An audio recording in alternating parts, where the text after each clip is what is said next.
प्रतिष्ठुरामहम् वनं गतो लक्ष्मण जानकीभ्यां सहैव शैलं किल चित्रकूटम्। भीष्म जी कहते हैं कि और हे पिताजी, दशरथ के पुत्र राम जी भी पिता की आज्ञा से राज त्याग करके लक्ष्मण और सीता के साथ वन में चले गए थे तथा चित्रकूट पर निवास करने लगे थे। महाराज हरिश्चंद्र का पुत्र रोहित भी बिकने के लिए तैयार हो गया था और पूर्व काल में पिता की आज्ञा से परशुराम जी ने भी अपनी माता का सिर काट दिया था। मानस में भी भगवान श्री राम कहते हैं, सुन जननी सोई सुत बड़ भागी, जो पितु मातु वचन अनुरागी, तनय जजाति है जीवन दयऊ, अपितु आज्ञा जग आय सुन भयऊ।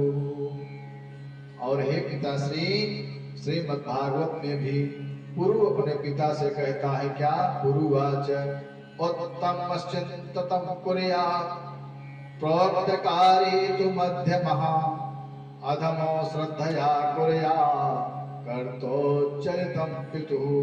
हे पिताजी, उत्तम पुरुष पिता का रुख देख करके कार्य को करता है, और जो कहने से करता है वह मध्यम पुत्र होता है, और जो अश्रद्धा से कार्य करता है वह अधम होता है, और जो कहने पर भी नहीं करता है वह तो पुत्र के नाम पर कलंक है। अतः हे पिताजी, आप तुरंत कहिए कि मैं आपकी क्या सेवा करूं। मंत्रियों से विचार विमर्श किया। मंत्रियों ने राजा के मन की बात गांगेय भीष्म को बता दी। अब देवव्रत निषाद राज के पास जाकर के कहते हैं कि हे निषाद राज, आपकी कन्या मेरी माता हो और मैं आपका सेवक। निषाद कहने लगा कि आप ही इसे अपनी पत्नी बनाइए, क्योंकि आपके रहते इसका पुत्र राजा नहीं बन सकेगा। आपकी कन्या का ही पुत्र राजा होगा, मैं राज्य नहीं करूंगा, ऐसा भीष्म ने कहा।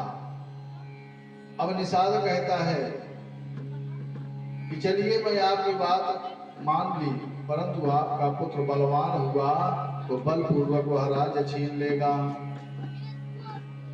इसलिए मैं कैसे मानूं। तो भीष्म कहते हैं, गांगे उवाच न दार संग्रहं नूनं करिष्यामि सर्वथा, सत्यं मे वचनं तात मया भी स्वं कृतं। देवव्रत कहते हैं कि हे तात, हे निषादराज, मैं कभी विवाह ही नहीं करूंगा तो मुझे पुत्र कैसे प्राप्त होगा। मेरा यह वचन सत्य है, यह मैंने भीष्म प्रतिज्ञा कर ली। गांगेय द्वारा की गई ऐसी प्रतिज्ञा सुनकर के निषाद ने उन राजा शांतनु को अपनी सर्वांग सुंदरी कन्या सत्यवती को सौंप दिया। इस प्रकार राजा शांतनु ने प्रिया सत्यवती से विवाह कर लिया। लेकिन मुख्य बात यह थी कि शांतनु महाराज सत्यवती से पूर्व में व्यास जी के जन्म के विषय में नहीं जानते थे। शांतनु जी को यह पता नहीं था कि सत्यवती के द्वारा व्यास जी जन्मे हुए हैं।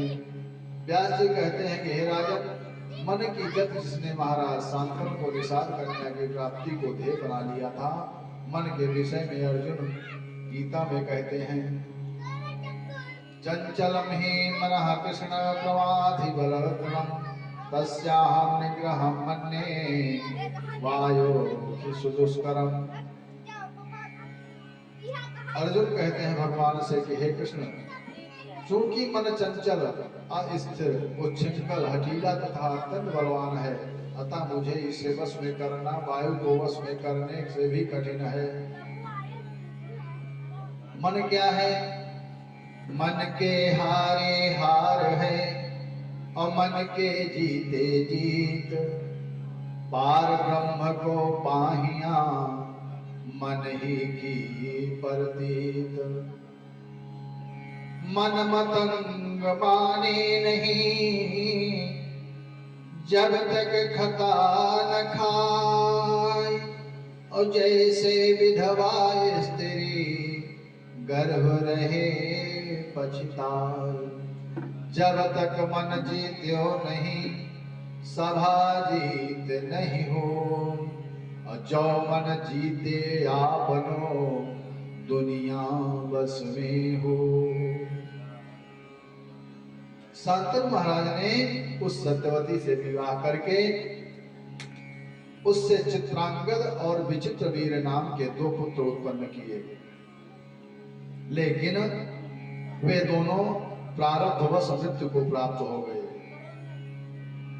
सत्यवती ने पुनः व्यास जी के तेज से धृतराष्ट्र जन्मांध पैदा हुआ, क्योंकि व्यास जी को देख करके उस स्त्री ने नेत्र बंद कर लिए थे। इसके पश्चात छोटी रानी व्यास जी को देख करके पीली पड़ गई थी, इसलिए उसने पांडु को पैदा किया, और दासी ने व्यास जी को संतुष्ट किया था, उससे विदुर की उत्पत्ति हुई। बड़े होने पर धृतराष्ट्र के अंधे होने के कारण पांडु राजा बने थे, और धृतराष्ट्र की 2 रानियां थी, गांधारी, उसने 100 पुत्र पैदा किए, और दूसरी वैश्य पुत्री थी, उसने युत्स नाम का बलवान पुत्र पैदा किया। पांडोरपि तथा पत्न्यो द्वै प्रोक्ते वेदवादिभिः, सौरसेनी तथा कुंती माद्री च पत्र देशजा। और वेदवादी ब्राह्मणों ने पांडु की भी 2 पत्नियां बताई हैं, पहली कुंती और दूसरी मध्य देश की राजकुमारी माद्री। कुंती ने कुंवारी अवस्था में सूर्य से कर्ण उत्पन्न किया था, और उसके पश्चात उसका विवाह पांडु से हुआ। इस बात को सुन करके ऋषिगण कहते हैं, ऋषि उवाच सूर्यात् कर्णा कथम जातः कन्यायां वद विस्तरात्, कन्या कथम पुनर्जाता पांडुना सविवाहिता। ऋषिगण सूत जी से कहते हैं कि हे सूत जी, सूर्य के द्वारा कन्या कुंती से कर्ण की उत्पत्ति कैसे हुई, वह कुंती पुनः कन्या कैसे रह गई, यह आप विस्तार से बताइए। अब सूत जी कहते हैं कि हे द्विजगणों, कुंती सूरसेन की पुत्री थी। बाल्यावस्था में ही महाराज कुंती भोज ने उसे गोद ले लिया था। तब इसका प्रथा से नाम कुंती पड़ा। कुंती का नाम पहले प्रथा था, जब कुंती भोज ने इनको गोद ले लिया तब इनका नाम प्रथा से कुंती पड़ गया। एक बार कुंती भोज के यहाँ चातुर्मास करने महाराज के यहाँ दुर्वासा ऋषि पधारे। एक बार चतुर्मासा करने वहां मुनि दुर्वासा आए थे, कुंती ने उनकी सेवा की, मुनिवर ने वचन सुनाए थे। और चातुर्मास करते समय कुंती ने उनकी सेवा की, और जाते समय दुर्वासा जी ने कुंती को एक ऐसा मंत्र दे दिया और कह कर गए, इसका प्रयोग करके तुम जिस देवता को बुलाओगी वही आकर के तुम्हारी अभिलाषा पूरी करेगा। अब दुर्वासा जी के चले जाने पर एक दिन कुंती ने मंत्र की सत्यता जानने को, मंत्र का परीक्षण करने के लिए कि मंत्र सही है या गलत है, इसका परीक्षण करने के लिए कुंती ने मंत्र बोल करके सूर्य देव का आवाहन कर लिया। और कुंती ने जैसे ही सूर्य देव का आवाहन किया, तभी सूर्य देव सुंदर मनुष्य स्वरूप धारण करके कुंती के पास आ गए।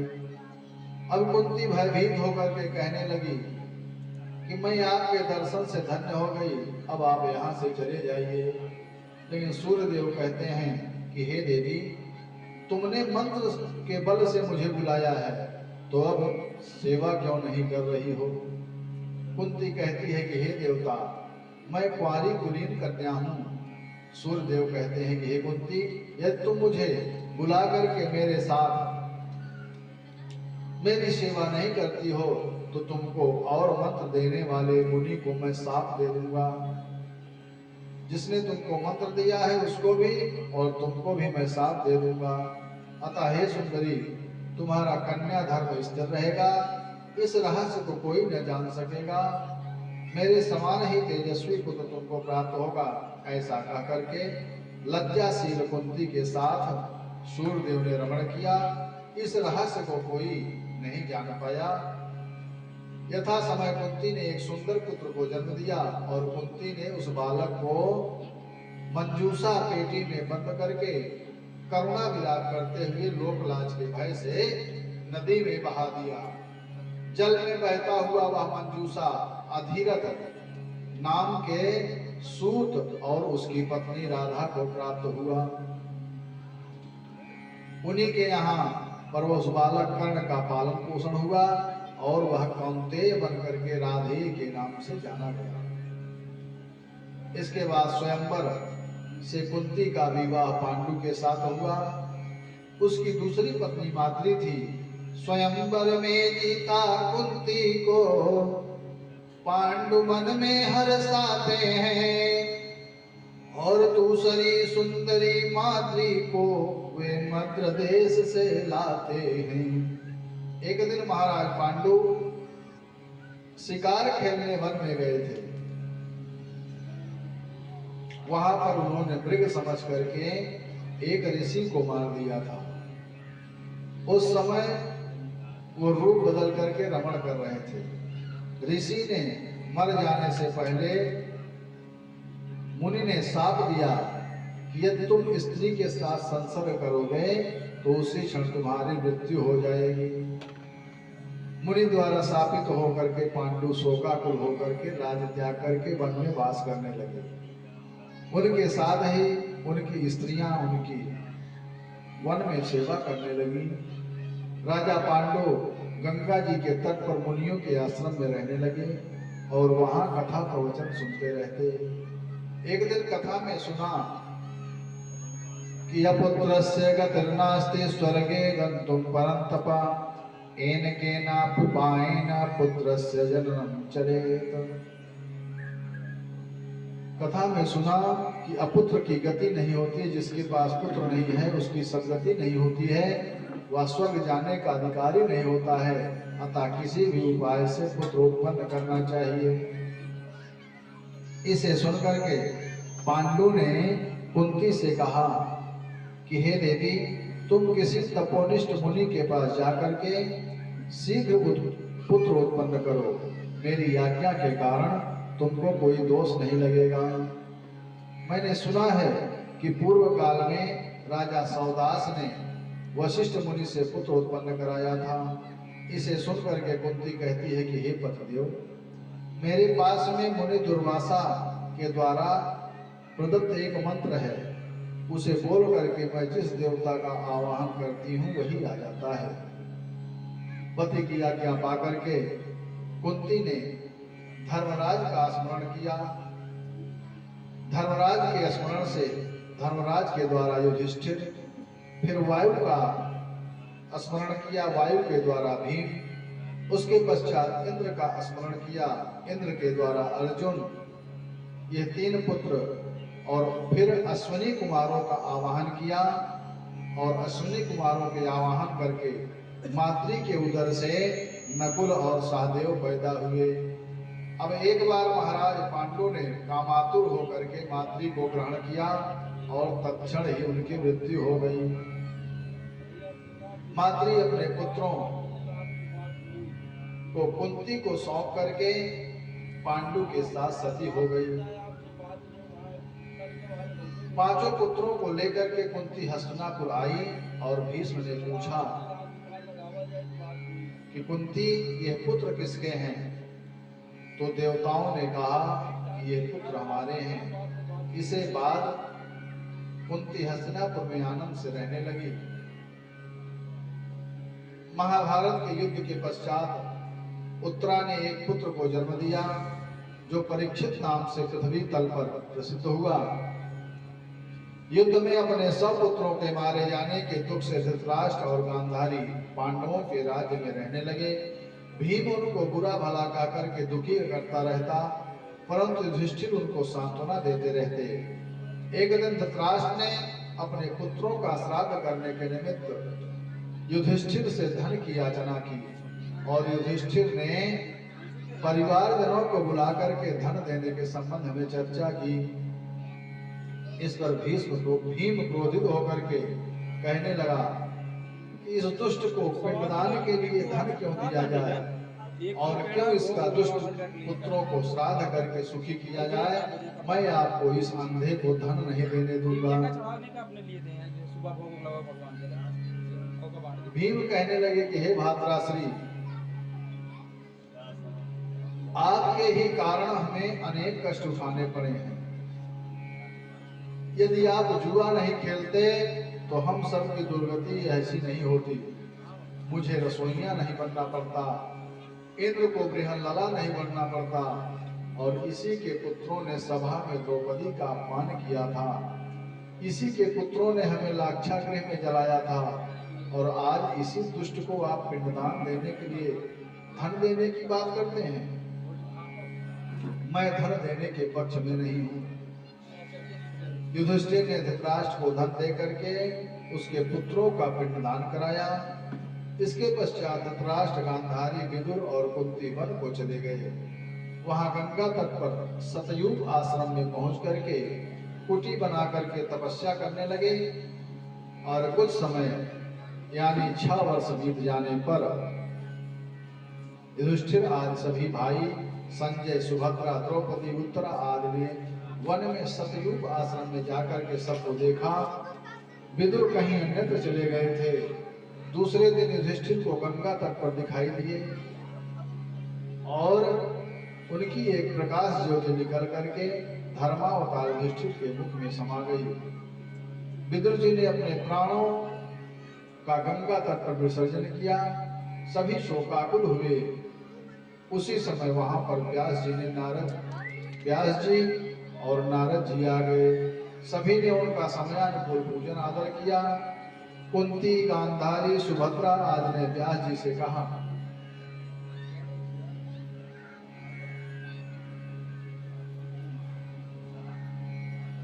कि हे प्रभु, आप हमारे प्रियजन को युद्ध में मारे गए हैं। आप सामर्थ्यवान हैं, एक बार हमें उनका दर्शन करा दीजिए। तब व्यास जी सभी को गंगा तट पर ले गए हैं। गंगा जल में स्नान करा करके सगुण निर्गुण रूपा सब देवों की देवी ब्रह्म स्वरूपिणी भगवती मां अंबिका की विनती की है और प्रार्थना की। सूत उवाच यथा न वेदा न च विष्णुरीश्वरो न वा शवो नैव जलाधिपस्तथा न वित्तपो नैव यमश्च पावस्तदासि देवी त्वमहं नमामि ताम्। सभी प्रार्थना करते हैं कि हे देवी, जब ब्रह्मा, विष्णु, शंकर, इंद्र, वरुण, कुबेर, यम तथा अग्नि ये कोई भी नहीं थे, तो हे जगत जननी, उस समय भी आपकी ही सत्ता थी। ऐसी मां को मैं प्रणाम करता हूँ। इस प्रकार व्यास जी ने भगवती की अनेक प्रकार से स्तुति की और भगवती से निवेदन किया कि हे मैया, ये सभी अपने परिवारजनों को एक बार देखना चाहते हैं। हे भुवनेश्वरी देवी, आप उन वृद्ध व्यक्तियों को स्वर्ग से बुला करके इनको दिखाने की कृपा करें। सूत जी कहते हैं कि व्यास जी की स्तुति से प्रसन्न होकर के भगवती देवी ने युद्ध में मरे हुए सभी को दिखा दिया और उनको देख करके सभी पांडव, कुंती, गांधारी, सुभद्रा और उत्तरा वापस आए। स्वजनों को देख करके प्रसन्न हो गए। देवी ने थोड़ी देर बाद सभी को लौटा दिया। इसके बाद सभी जो युधिष्ठिर के साथ पांडव, द्रौपदी आदि सभी कुंती आदि से आज्ञा लेकर के हस्तिनापुर चले गए। युधिष्ठिर आदि के आने के 3 दिन बाद उस वन में लगी दावाग्नि ने कुंती, गांधारी और धृतराष्ट्र सभी दग्ध हो गए। संजय पहले ही तीर्थ यात्रा को चले गए थे। अब नारद जी से यह समाचार सुनकर के सभी पांडव दुखी हुए। अब सूत जी कहते हैं कि कौरवों के विनाश के 36 वर्ष बाद में प्रभास क्षेत्र में सभी यादव विप्रसाद के प्रभाव से मदिरा पान करके मतवाले होकर के आपस में ही लड़कर बलराम श्री कृष्ण के सामने ही मृत्यु को प्राप्त हो गए। इसके पश्चात बलराम जी ने योग क्रिया के द्वारा शरीर त्याग दिया और श्री कृष्ण ने साप की मर्यादा रखते हुए एक बहेड़िए के बाण से आहत होकर के महाप्रयाण किया। इसके बाद शोक संतप्त अर्जुन ने प्रभास क्षेत्र में पहुंच करके सभी का यथोचित संस्कार किया। भगवान श्री कृष्ण के शरीर के साथ 8 बटरानियों का दाह संस्कार किया और बलराम जी के शरीर के साथ रेवती का दाह संस्कार करके द्वारिका जाकर के शेष नागरिकों स्त्रियों को बाहर निकाला और इसके कुछ समय पश्चात ही द्वारिका समुद्र में डूब गई। अर्जुन जब शेष द्वारिका वासियों को इंद्रप्रस्थ ला रहे थे तब उनको रास्ते में भीलों ने लूट लिया था। अर्जुन निस्तेज हो गए थे। इंद्रप्रस्थ पहुंच करके अनिरुद्ध के पुत्र वज्र को राजा बना करके हस्तिनापुर आकर के सारा समाचार युधिष्ठिर को सुनाया था। श्री कृष्ण के देह त्याग की बात सुनकर के हिमालय जाने का युधिष्ठिर ने विचार बनाया और हस्तिनापुर में 36 वर्ष राज्य करने के पश्चात 36 वर्षीय उत्तरा पुत्र परीक्षित को राज सिंहासन पर प्रतिष्ठित करके 5 पांडव और द्रौपदी इन 6 ने हिमालय पर जाकर के प्राण त्याग दिए। परीक्षित ने भी 60 वर्षों तक न्यायपूर्वक प्रजा का पालन किया। अब एक दिन आखेट में एक मृग की खोज में प्यास और भूख से व्याकुल राजा ने एक आश्रम में ध्यान मग्न बैठे एक मुनि से जल की याचना की। मृग की तलाश में राजा ने जंगल में समय बिताया है और जब भूख प्यास से त्रस्त हुआ जंगल में आश्रय पाया है। जब पानी मांगा मुनिवर से नहीं पानी कोई लाया है। अपना अपमान समझ करके तब भूख क्रोध में आया है। मृत सर्प उठाकर राजा ने ऋषिवर के गले में डाला है और ढोंगी पाखंडी उठा नहीं आज बड़ा भूप से पाला है। लेकिन वे मुनि तो ध्यान में मग्न थे, उन्हें बाहर का कोई भी आभास नहीं था। राजा ने समझा कि यह मुनि जानबूझ करके मुझे पानी नहीं दे रहा, या तो पाखंडी है या मेरा स्वागत नहीं किया है। ऐसा समझ करके राजा ने पास में पड़े हुए सर्प को बाण की नोक से उठा करके महात्मा के गले में डाल दिया और अपने नगर को चले गए। महात्मा जी ध्यान में थे, अतः उनको कोई भी आभास नहीं हुआ। उन मुनिराज का एक कविजात नाम का अति तेजस्वी पुत्र था। उसे आश्रम में रहने वाले बच्चों ने बताया कि तुम्हारे पिता के गले में किसी ने मृत सर्प डाल दिया है। उनकी यह बात सुन करके मुनि कुमार ने हाथ में जल लेकर के राजा को साप दे दिया कि जिस व्यक्ति ने मेरे पिता के गले में मृत सर्प डाला है उसे 1 सप्ताह में यानी 7वें दिन तक्षक नाग डस लेगा। और जब ऋषि ध्यान से जगे तो पुत्र द्वारा राजा को दिए गए साप की बात सुनी तो पुत्र को फटकारा कि तूने राजा को ऐसा साप क्यों दे दिया। उन्होंने अपने शिष्य को राजा के पास भेज करके राजा को साप का समाचार दे दिया। राजा भी अपने कृत्य पर पश्चाताप करने लगा, लेकिन अब पछताए हो तो क्या जब चिड़िया चुग गई खेत। राजा ने वृद्ध मंत्रियों को बुला करके मंत्रणा किया कि हे मंत्रियों, मृत्यु तो अटल है, लेकिन बुद्धिमानों के साथ उपायों को करना चाहिए, क्योंकि मणि मंत्र और औषधि के प्रभाव अलग होते हैं। पूर्व काल में किसी ऋषि की पत्नी को सर्प ने काट लिया था, जिससे वह मर गई थी। तब मुनि ने अपनी आयु का आधा भाग दे करके उस अप्सरा को जीवित किया था। अतः बुद्धिमानों को चाहिए कि भवितव्यता पर विश्वास न करें, उपाय भी करें। भवितव्यते न विश्वासः कर्तव्यः सर्वथा बुधये।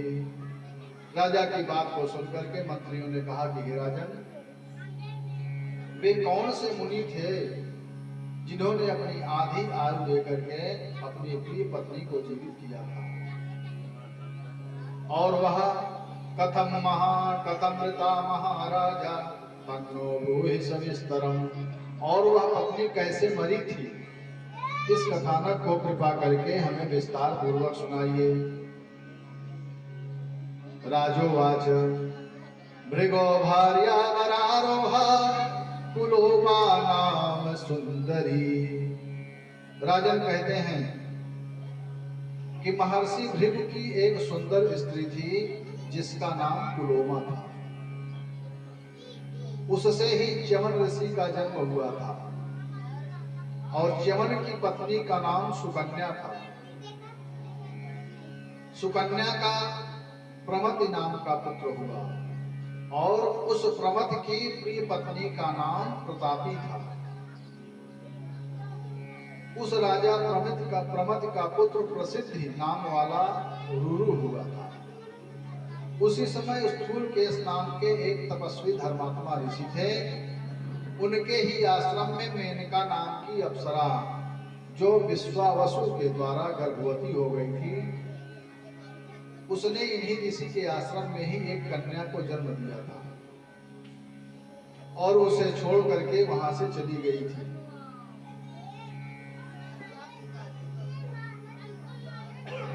उस कन्या का पालन पोषण उन्हीं स्थूलकेश ऋषि ने ही किया था और जब समय के साथ साथ वह कन्या युवावस्था को प्राप्त हुई तो उसे देख करके परम प्रतापी रुरु काम मोहित हो गए। रुरु के पिता ने जब सारा समाचार जाना कि उनका पुत्र स्थूलकेश के आश्रम में उनकी पुत्री प्रमद्वरा को अपनी पत्नी बनाना चाहता है, तो रुरु के पिता प्रमति ने महात्मा स्थूलकेश को सारा वृत्तांत बताया। महात्मा जी ने सुंदर मुहूर्त में विवाह करने का आश्वासन दे दिया। दोनों तरफ से विवाह की तैयारियां होने लगी, लेकिन दैववशात एक दिन उस प्रमद्वरा को सर्प ने काट लिया और वह मृत्यु को प्राप्त हो गई। दोनों तरफ हाहाकार मच गया। वहां पर वह रुरु भी आ गया और अनेक प्रकार के विचार प्रकट करता हुआ शोकाकुल हो गया।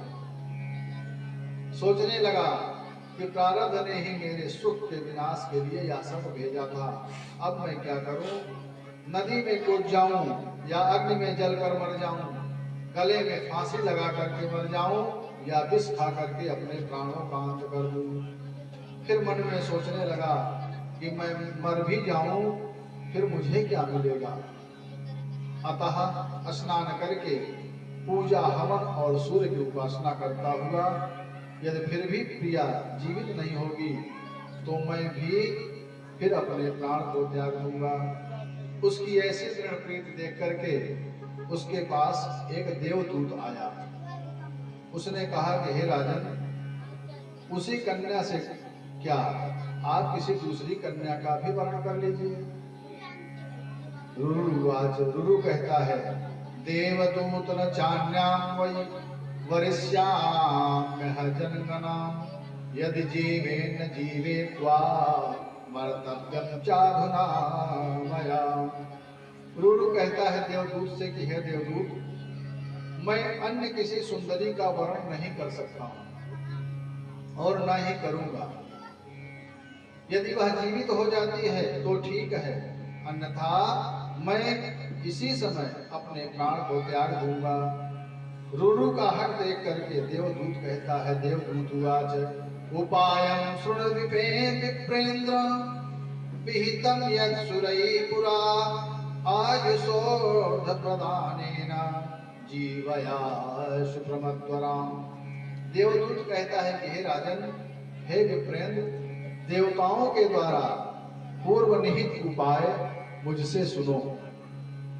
आप अपनी आयु का आधा भाग दे करके शीघ्र ही अपनी प्रमद्वरा को जीवित कर सकते हो।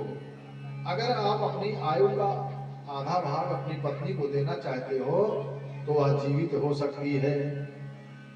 तब देवदूत यो कहने लगा, विप्रेंद्र सुनो वाणी मेरी, आधी आयु दे दो अपनी, हो जाए जिंदा प्रमद्वरा तेरी। अब रुरु सोचता है कि मैं क्या करूं। वो अपने मन में सोच रहा है कि मैं अपनी आधी आयु दे दूं। देवदूत ने धर्मराज की कृपा से रुरु के द्वारा प्रसन्न चित्त से दी गई आयु से भरी हुई प्रमद्वरा को जीवित कर दिया। फिर दोनों का सुख विवाह हो गया और दोनों आनंद से रहने लगे। अतः ऋषियों द्वारा उपाय करने पर भी प्रमद्वरा जीवित हो सकी थी। अतः प्राणी को यथा योग्य उपाय करने का प्रयास करना चाहिए। इस प्रसंग से शिक्षा मिलती है कि मनुष्य को किसी भी परिस्थिति में कर्म का त्याग नहीं करना चाहिए, क्योंकि कर्म प्रधान विश्व करि राखा, जो जस करई सो तस फल चाखा।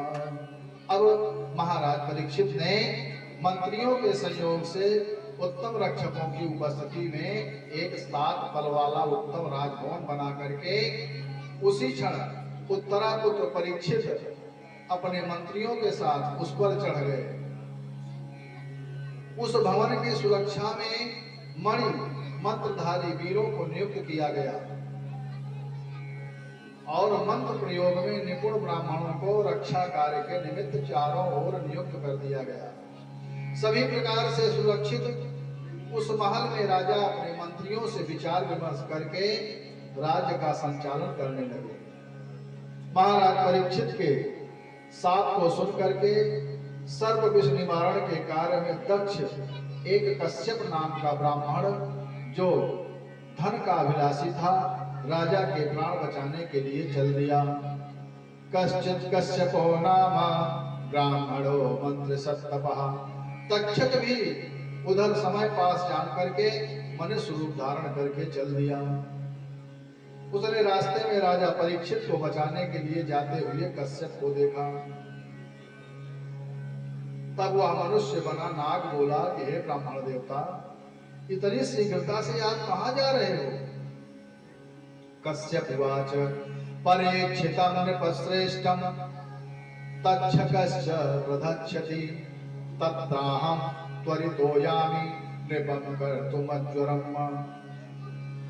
ब्राह्मण कश्यप कहने लगे कि मैं महाराज परीक्षित को बचाने के लिए जा रहा हूं, क्योंकि महाराज परीक्षित को तक्षक डसेगा, अतः उनकी विष मुक्ति करने के लिए मैं जा रहा हूं।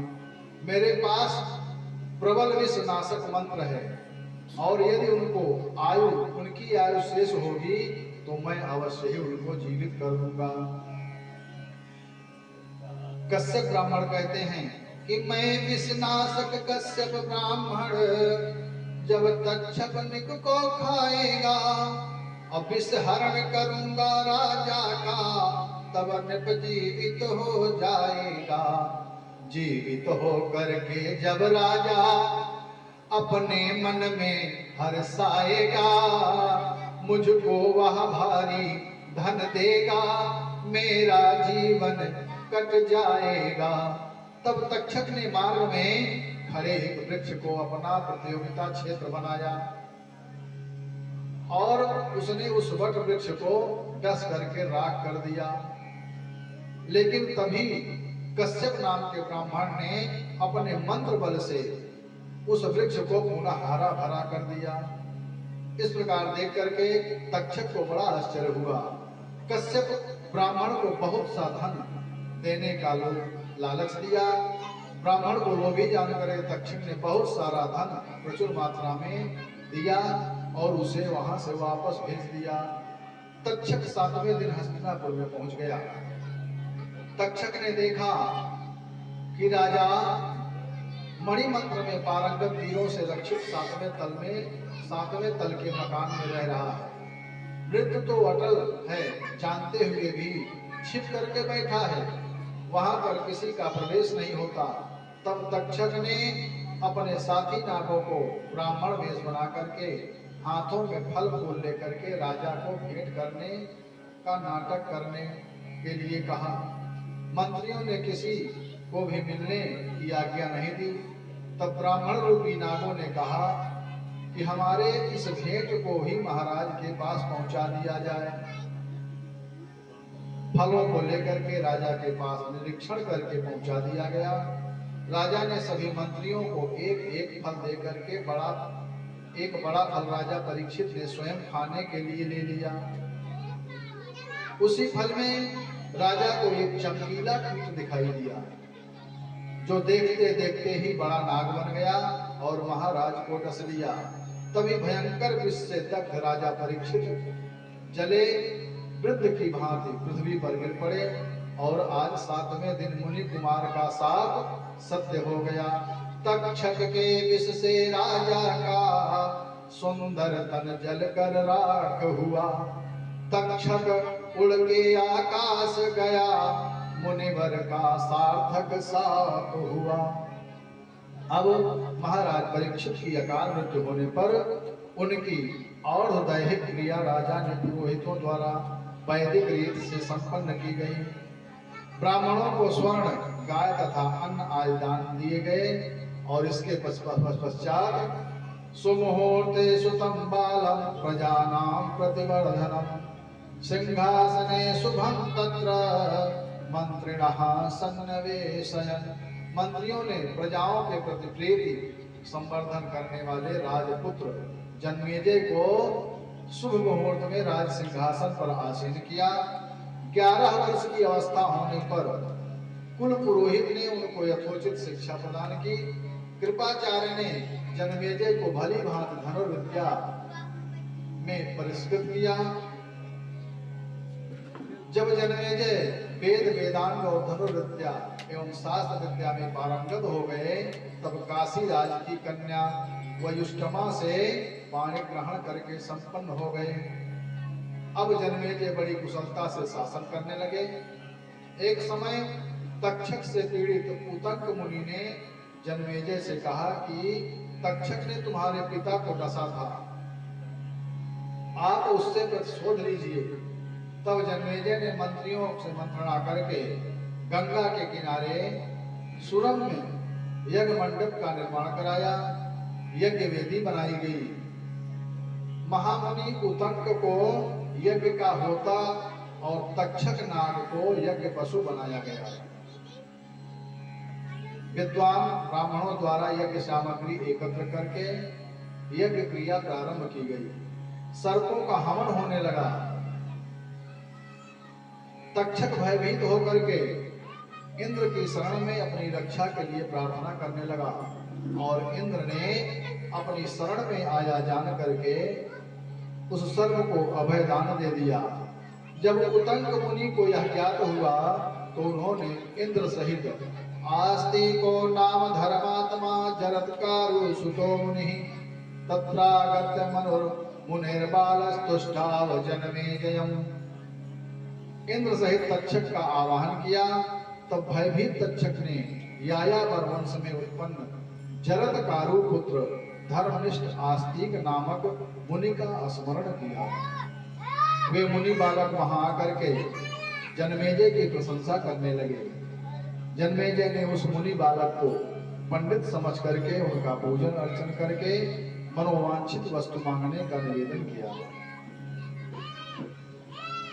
तब आस्तिक मुनि ने याचना की कि हे राजन, आप इस यज्ञ को बंद कर दीजिए। मुनि के वचनानुसार सर्प यज्ञ को बंद कर दिया गया और इसके पश्चात वैशंपायन मुनि ने जन्मेजय को महाभारत की कथा सुनाई। उसे सुनकर के राजा को शांति प्राप्त हुई। राजा ने कहा कि व्यास जी, मेरे मन में उद्वेग हो रहा है। युद्ध में होने वाली मृत्यु ही क्षत्रियों के लिए श्रेष्ठ होती है। आप मेरे पिता की आत्म शांति के लिए कोई दूसरा उपाय बताइए प्रभु। अब व्यास जी कहते हैं कि हे राजन, आपके पिता की मुक्ति हेतु एक पुनीत कल्याणकारी रहस्यमय वेद और शास्त्रों का सारभूत सिर्फ श्रीमद् देवी भागवत नामक पुराण का श्रवण होना चाहिए। आप श्रीमद् देवी भागवत नामक महापुराण का श्रवण करिए। इस पुराण के श्रवण से आपका परम मंगल होगा और आपके पिता की आत्मा को शांति प्राप्त होगी। सभा में उपस्थित व्यास जी ने जन्मेजय से प्रश्न किया कि हे राजन, यह आस्तिक मुनि किसके पुत्र थे और सर्प सत्र में उसके आने का क्या कारण था? यज्ञ में सर्पों की रक्षा करने के पीछे उसका क्या उद्देश्य था? हे प्रभु, इस आख्यान को विस्तार पूर्वक सुनाइए। व्यास उवाच जरत्कारुर्मुनि शांतो न चकार गृहाश्रमः तेन दृष्ट्वा वने गर्त्रे लंबमाना स्वपूर्वजाः। व्यास जी कहते हैं जन्मेजय जी से कि हे जन्मेजय जी, जरत्कारु नाम के एक शांत स्वभाव वाले ऋषि थे। एक बार उन्होंने जंगल में एक गड्ढे के भीतर अपने पूर्वजों को लटकते देखा। उसके पूर्वज उससे कहने लगे कि हे पुत्र, तुम विवाह कर लो, इससे हमें इस कष्ट से छुटकारा मिल जाएगा और स्वर्ग की प्राप्ति हो जाएगी। इसे सुनकर के जरत्कारु बोला कि हे मेरे पूर्वजों, जब मुझे मेरे नाम वाली कन्या बिना मांगे मिल जाएगी तो मैं उसी से विवाह करके मैं अपनी गृहस्थी बसाऊंगा। परंतु उसी समय सर्पों की माता ने सर्पों को शाप दिया कि वे अग्नि में गिर जाएं। कश्यप ऋषि की दो पत्नियां थीं, कत्रु जो सर्पों की माता थी और विनिता जो गरुड़ की माता थी। एक दिन कत्रु ने विनिता से पूछा कि सूर्य के घोड़े का रंग कैसा है? तब विनिता कहती है कि सूर्य के घोड़ों का रंग सफेद है। कत्रु बोली, नहीं, सफेद नहीं, काला रंग है। दोनों में शर्त लग गई कि जो हारेगी उसे दासी बनना पड़ेगा। कत्रु ने अपने पुत्रों से कहा कि तुम सूर्य के घोड़ों से निपट जाओ ताकि यशस्वी घोड़े काले दिखने लगे तो मैं जीत जाऊं। तब उनमें से कुछ सर्पों ने असहमति प्रकट की। उनको कत्रु ने साथ दिया कि तुम जन्मेजय के यज्ञ में जल जाओगे। और उनमें से कुछ सर्प घोड़े से निपट गए। जब विनिता को दिखाया गया तो घोड़ा काला दिखाई दिया और सर्प के अनुसार विनिता को दासी बनना पड़ा। मानस में भी प्रकरण आया है कि कत्रो बिनते दीन दुख तुम ही कौशिला देव और भरत बंद गृह सोहि लखन राम के। जब यह समाचार कि मेरी माँ दासी बन गई है तो उसे बड़ा दुख हुआ और उसने कत्रु से कहा कि मेरी माँ का दासत्व कैसे दूर होगा। कत्रु ने कहा कि तुम मेरे पुत्रों को अमृत ला करके दे दो, तुम्हारी माँ का दासत्व खत्म हो जाएगा। गरुड़ ने देवताओं से युद्ध करके अमृत ला करके कत्रु को दे दिया था। कत्रु ने गरुड़ की माता को दासत्व से मुक्त कर दिया, लेकिन सर्प स्नान करके आए तब तक इंद्र उस अमृत कलश को चुरा ले गया था। जब सर्प स्नान करके आए तो कलश वहां न देख करके दुखी हुए और जहां कलश रखा था उन कुशों को अपनी जिह्वा से चाटने लगे। तब उनकी जिह्वा के दो भाग हो गए। कत्रु द्वारा कुछ नाग जो थे वे ही जन्मेजय के सत्र में, जन्मेजय के सर्प सत्र में जलने वाले थे। भयभीत सर्प ब्रह्मा जी के पास गए और अपना दुख बताया। ब्रह्मा जी कहने लगे कि हे सर्पों, एक जरत्कारु नाम के ऋषि के साथ वासुकी नाग की बहन जरत्कारु का विवाह कर दो। हे नागों, उनका एक पुत्र आस्तिक नाम वाला होगा, वही तुम्हारा रक्षक होगा। वासुकी नाम के नाग ने अपनी बहन को जरत्कारु को समर्पित कर दिया। जरत्कारु ऋषि ने शर्त रखी कि जब वह कभी मेरा अप्रिय करेगी उसी समय मैं इसका परित्याग कर दूंगा। एक दिन मुनि ने कहा कि हे प्रिय, मैं शयन कर रहा हूं, आप मुझे जगाना मत। लेकिन ऋषि को शयन करते करते सायंकाल हो गया, सूर्य अस्ताचल को चले गए।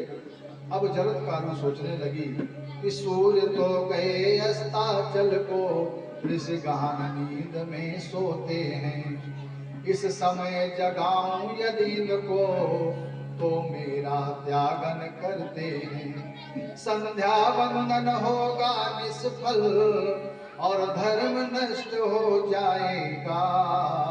यदि धर्म पालन अभी करूं मम परित्याग हो जाएगा। इस प्रकार धर्म को श्रेष्ठ जान करके ऋषि को संध्या वंदन के निमित्त जगा दिया। जागने पर ऋषि क्रोधित होकर के कहने लगे कि तुमने मेरी निद्रा में विघ्न डाला है, अब मैं जंगल में जाता हूँ, तुम्हारा मैं परित्याग करता हूँ। तुम अपने भाई वासुकी के घर पर चली जाना। ऐसा कह करके ऋषि जंगल को प्रस्थान कर गए। इसके पश्चात जरत्कारु वासुकी के घर चली गई। समय पर उसी के गर्भ से बालक उत्पन्न हुआ और वही आस्तिक नाम वाला हुआ। उसी ने अपने मातृपक्ष का हित करने के हित में आपके यहाँ आकर के सर्व सत्र का समापन करवाया था। अब व्यास जी कहते हैं कि हे राजन, आपने महाभारत आदि का श्रवण किया, दान धर्म किया है, परंतु आपके पिता को अभी स्वर्ग की प्राप्ति नहीं हुई है। अब आप भक्ति भाव से युक्त होकर के श्रीमद् देवी भागवत देवी भगवती का एक विशाल मंदिर बनवाइए और श्रीमद् देवी भागवत का यज्ञ करिए। इसी से आपके पिता का कल्याण होगा। हे नृपश्रेष्ठ, विधि विधान के साथ देव यज्ञ करके आप श्रीमद् देवी भागवत महापुराण का श्रवण करिए। यह पुराण अत्यंत पुनीत, भव सागर से पार उतारने वाला और अलौकिक रसों से युक्त है। इसे सुन करके प्राणी पर माँ भगवती प्रसन्न होती हैं और अपने भक्तों का कल्याण करती हैं। ऐसा कार्य आप करोगे। व्यास जी कहते हैं परीक्षित जी से कि आप माँ भगवती की मंदिर बनवाइए और श्रीमद् देवी भागवत महापुराण की यज्ञ करवाइए। इसी से आपके पिता का उद्धार होगा। आज की कथा अब यही विश्राम करती है। आइए माँ भगवती की वंदना करते हुए, भगवान नाम संकीर्तन करते हुए, श्री हनुमान चालीसा का पाठ करते हुए आरती की तरफ चलते हैं। शेरा वाली तुम्हारी जय होवे मैया, शेरा वाली तुम्हारी जय होवे, मेहरा वाली तुम्हारी जय होवे, शेरा वाली तुम्हारी जय होवे, मेहरा वाली तुम्हारी जय होवे, अम्बे रानी तुम्हारी जय होवे, महारानी तुम्हारी जय होवे, अम्बे रानी तुम्हारी जय होवे, जगदम्ब रानी तुम्हारी जय होवे, और मैया तुम्हारी जय होवे, इन्हन मैया तुम्हारी जय होवे, घूमर मैया तुम्हारी जय होवे, इन्हन मैया तुम्हारी जय होवे। श्री राम जय राम जय जय राम, सीताराम जय सीताराम, श्री राम जय राम जय जय राम, सीताराम जय सीताराम, श्री राम जय जय राम, सीताराम जय सीताराम, श्री राम जय राम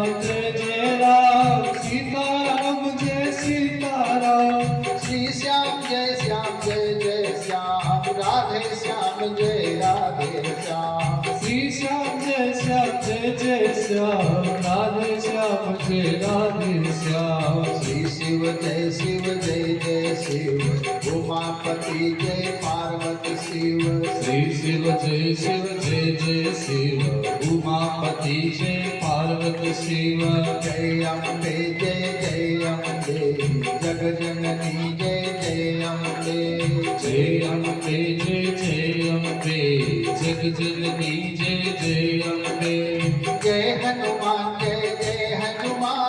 कृपा करो हे कृपा निधान जय हनुमान जय हनुमान कृपा करो हे कृपा निधान श्री राम जय राम सीता राम जय सीताराम श्री राम जय राम सीता राम जय सीताराम जय हनुमान गोसाई कृपा करो गुरुदेव की नाई जय हनुमान गोसाई सभी लोग हनुमान चालीसा का पाठ करेंगे।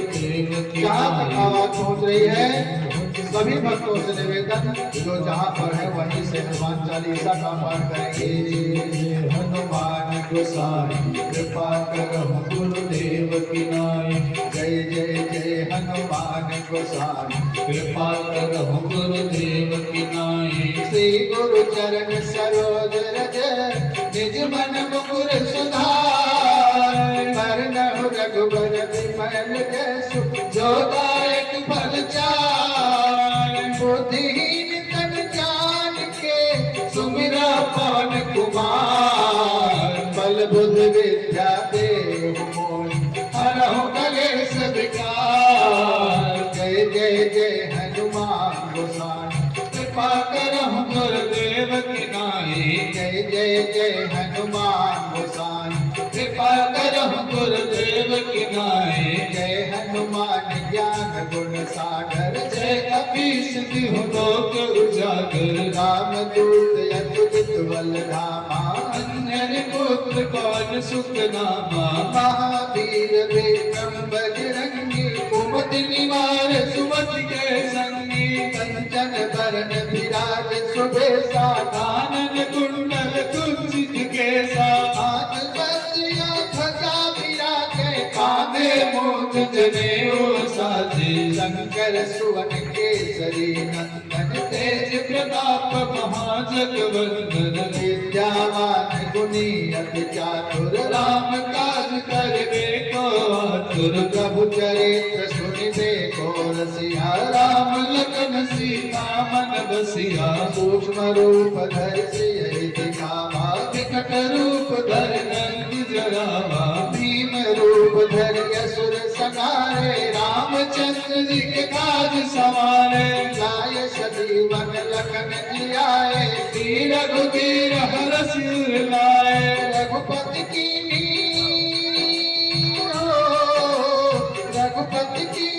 बहुत बड़ाई तुम मम प्रिय भरत सम भाई दास बदन तुम्हारो जस नाम अस कहीं श्रीपद कंठ लगावे संकारिक महिमा गुणी नारद सारद सहित यही जब कुबेर दिगपाल जहाँ थे कवि गोविंद कह सके कहाँ थे तुम उपकार सुग्रीव कीना राम मिलाय राजपद दीना तुम्हारो मंत्र विभीषण माना लंकेश्वर भय सब जग जाना युग सहस्त्र जो जन पर भानु लीलवता ही मधुर फल जाना जब मोदिका मेल मुख माही जल दिला के अचरज नाही दुर्गम काज जगत के देखे सुखमय अनुग्रह तुम्हारे थे राम दुआरे तुम रखवार होत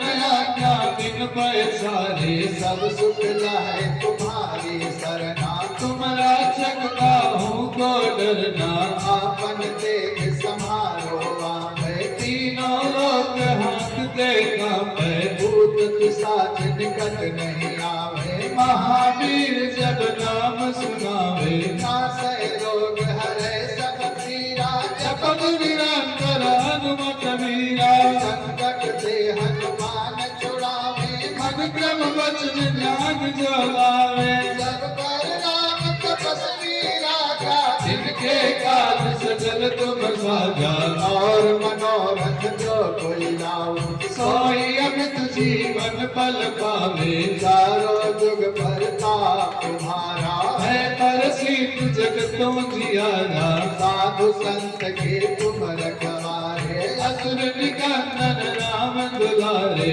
अष्ट सिद्धि नौ निधि के दाता अश्वर दीन जानकी माता राम रसायन तुम्हारे पासा सदा रहो रघुपति के दासा तुम्हारे भजन राम को पावे जन्म जन्म के दुख बिसरावे अंत काल रघुबर पुर जाई जहाँ जन्म हर भक्त गाए और देवता चित्त न धरई हनुमत से सर्व सिद्ध करई संकट कटे मिटे सब पीरा जो सुमिरे हनुमत बलबीरा जय जय जय हनुमान गोसाई कृपा करो गुरुदेव के नाई जो सत बार पाठ कर कोई छूट बंद मास कोई रोया पड़े हनुमान चालीसा होय सिद्ध साखी गौरी सा तुलसीदास सदा हरि तेरा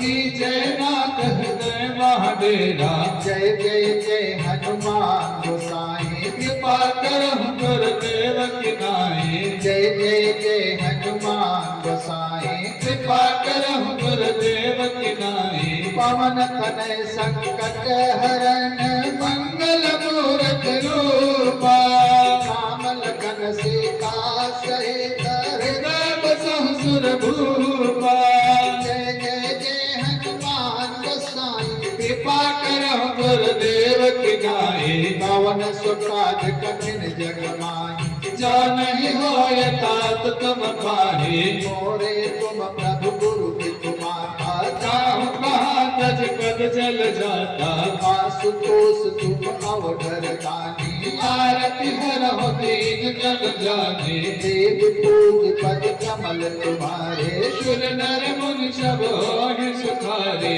जय जय जय हनुमान गोसाई कृपा करहु गुरुदेव की नाई जय जय जय हनुमान गोसाई कृपा करहु गुरुदेव की नाई जय जय जय हनुमान गोसाई कृपा करहु गुरुदेव की नाई बोले हनुमान जी महाराज की जय बोले कुंभौर मैया की जय हो बोले श्री शिव शक्ति नारायण महायज्ञ की जय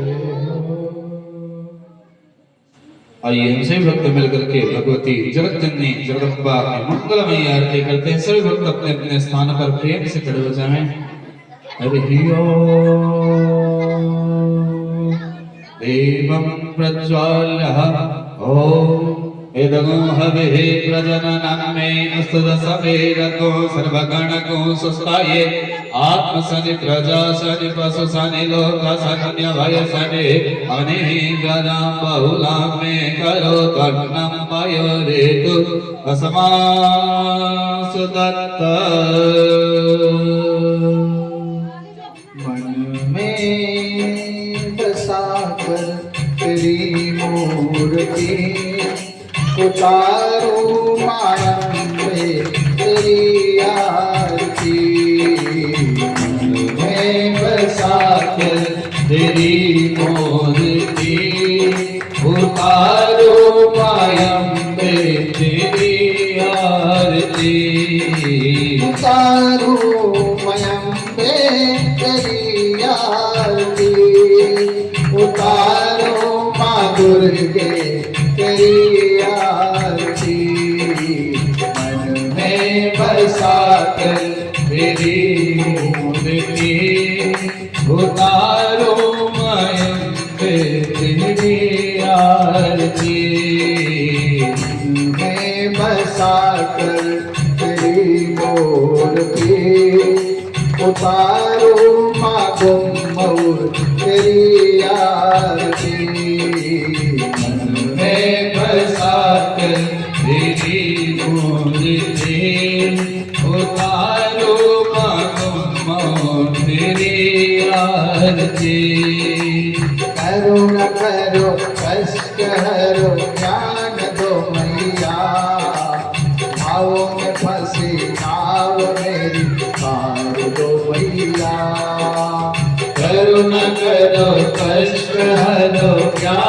दो मैया, भाव में फंसी नाव मेरी पार दो मैया।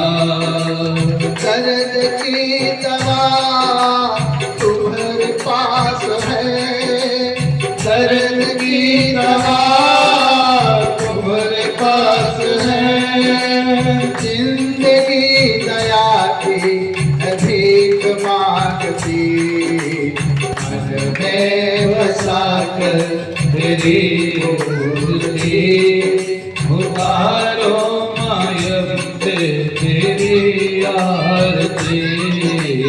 मन में बसा कर तेरी मूर्ति, उतारो माँ मऊर तेरी आरती, उतारो माँ मऊर तेरी आरती। मांगू तुझसे क्या मैं करूं, क्या मैं समर्पण, मांगू तुझसे क्या मैं करूं क्या मैं समर्पण, जिंदगी जब तेरे नाम कर दी अर्पण। मांग तुझसे क्या मैं करूं क्या मैं समर्पण, जिंदगी जब तेरे नाम कर दी अर्पण। सब कुछ तेरा कुछ नहीं मेरा, सब कुछ तेरा कुछ नहीं मेरा, चिंता है मैया तुझे संसार की, मन में बसा कर तेरी मूर्ति, उतारो माँ तेरी आरती। मन में बसा कर तेरी मूर्ति, उतारो मांगे तेरी आरती, उतारो माँ मऊर तेरी आरती। एक तेरी महिमा गाए संत करे ध्यान, एक तेरी महिमा गाए संत करे ध्यान, नारद गुणगान करे मेरे विदाता। वेद तेरी महिमा गाए संत करे ध्यान, नारद गुणगान करे मेरे विदाता। भक्त तेरे साथ करते हैं पुकार, भक्त तेरे पास करते हैं पुकार, सारे भक्त गाएं तेरी आरती, मन में बसा कर तेरी मूर्ति, उतारो माँ अम्बे तेरी आरती।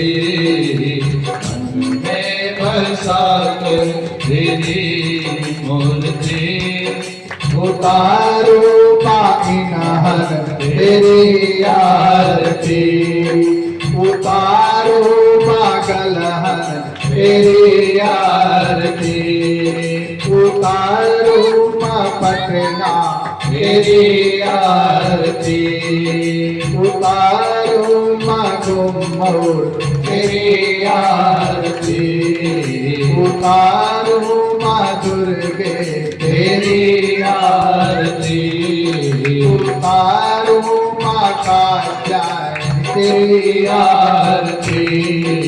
मन में बसा कर तेरी मूर्ति, उतारो माँ तेरी आरती।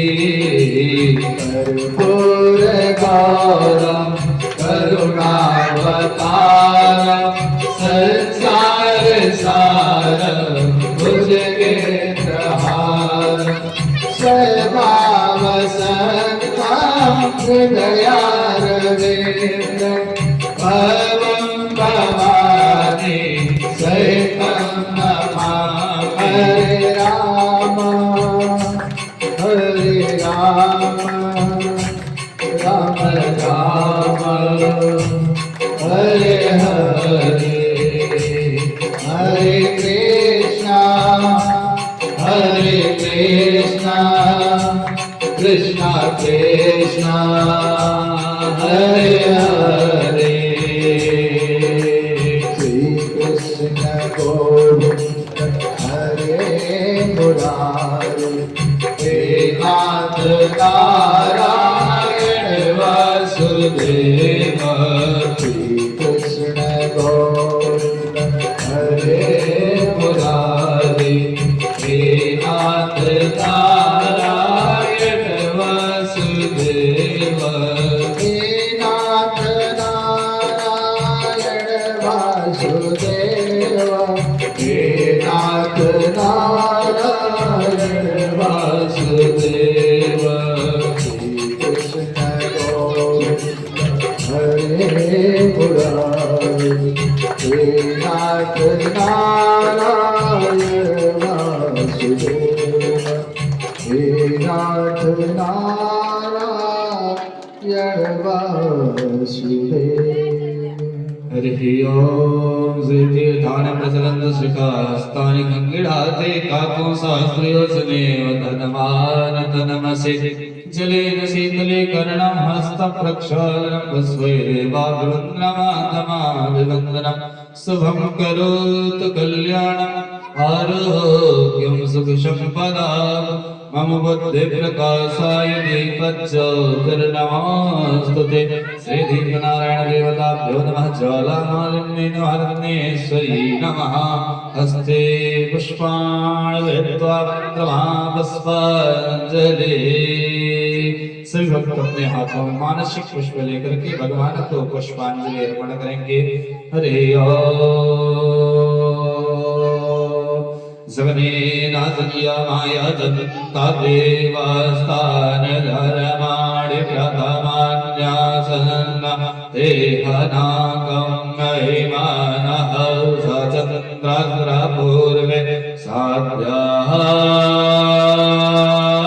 सत्यदेवाः सेवान्तिकापकुलच पगपाटलाब्जे पन्नाग जाति करवे लरसाल पुष्पै बिलवा प्रवाल तुलसी दलमंजरी पूजयामि जगदीश्वर नेत्रशीर नाना सुगंध पुष्पाणि यथा कालोद्भवानि च पुष्पाञ्जलिर्मया दत्ता गृहाण परमेश्वरि सुमन सुगंधित सुमनलय सुमन सुबुद्धि विचार पुष्पांजलि अर्पण करो हे भगवती करो स्वीकार श्री शिव शक्ति नारायण करो स्वीकार माँ घुमौर मैया करो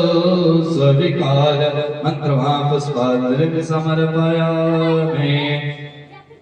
बोले श्रीमद्देवी भागवत महापुराण की जगत जननी आद्यकर्तारणी शक्ति पीठ मां गौर मैया की सची भगवान की श्री शिव शक्ति नारायण महायज्ञ की उमापति महादेव की जगत जननी पराम्बा जगदम्बा की राजा रामचंद्र भगवान की लक्ष्मी नारायण भगवान की राधे कृष्ण भगवान की लड्डू गोपाल भगवान की अनंत बलवंत संत श्री हनुमंतलाल जी महाराज की भैरव बाबा की धर्म की अधर्म का प्राणियों में विश्व का गौ माता की सत्य सनातन धर्म की धर्म सम्राट स्वामी श्री कृपात्र जी महाराज की नमः पार्वती पाताये हर हर महादेव